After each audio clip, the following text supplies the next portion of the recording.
Wherever in the world you live, you cannot avoid Elon Musk. He's got an opinion on everything. Most times it's irritating, but in this case, he's making a very important point. On what? The UK's so-called grooming gangs. It all began with a demand from the city of Oldham. Officials there noticed a worrying trend, a rise in reports of grooming and abuse of teenage girls. So the city asked for a public inquiry, a full-fledged probe by the UK Home Office. That is their Home Ministry, the Home Office. But the Security Minister has rejected it. Her name is Jess Phillips. She wrote back to Oldham saying that the City Council must probe the crimes and that London will not intervene. Now this decision has triggered backlash on social media and Elon Musk has joined in. He said the minister must be jailed for her decision. He also said judges and cops must be fired. It has now turned into a national debate. Author J.K. Rowling has talked about it. Former Prime Minister Liz Truss has waded in.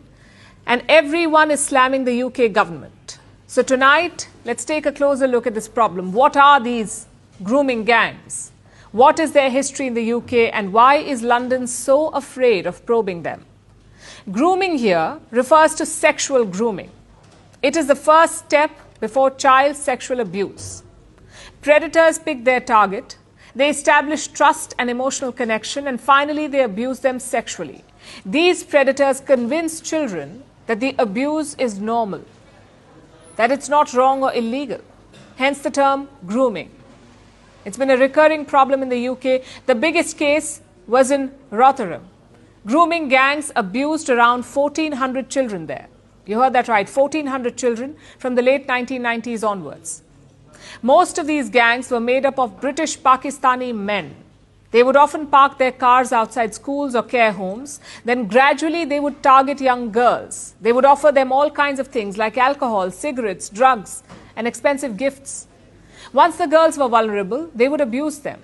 Some of the victims were taken to different cities. They were beaten up, doused in petrol, and warned against telling anyone.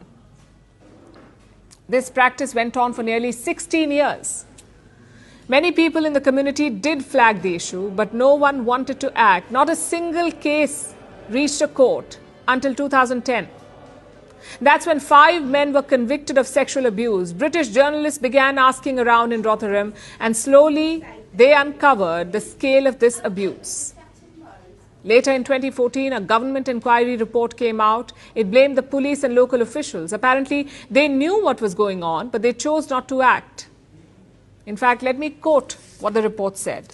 They thought the criminal convictions in 2010 were a one-off isolated case and not an example of a more deep-rooted problem of Pakistani heritage perpetrators targeting young white girls.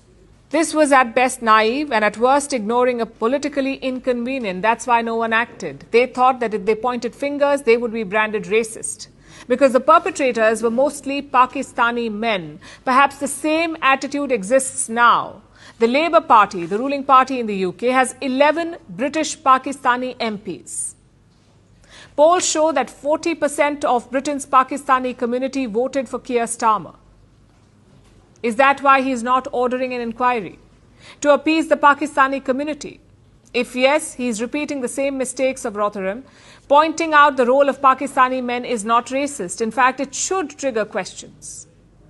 Why is this one community perpetrating such abuses?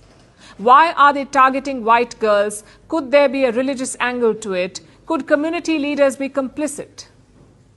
We are not saying draw conclusions, but certainly these questions need to be asked because young lives have been destroyed by these perpetrators. Many of the survivors are living with the trauma. They are unable to lead normal lives. Surely they and their parents deserve closure. On the policing side, the government has made a few changes. In 2014, they started a nationwide program to tackle child abuse. It's called Operation Stow Wood. Around 200 officers are deputed for it. They have recorded more than 1,300 crimes, 1,300. They have arrested 209 individuals and rescued more than 1,000 survivors. But convictions? Just 20. Imagine that. More than 200 people arrested, but only 20 convictions. So the pace of justice is quite slow, and that's one problem. Secondly, these operations do not reveal what a public inquiry can. Things like systemic failure, or motivations like race or religion.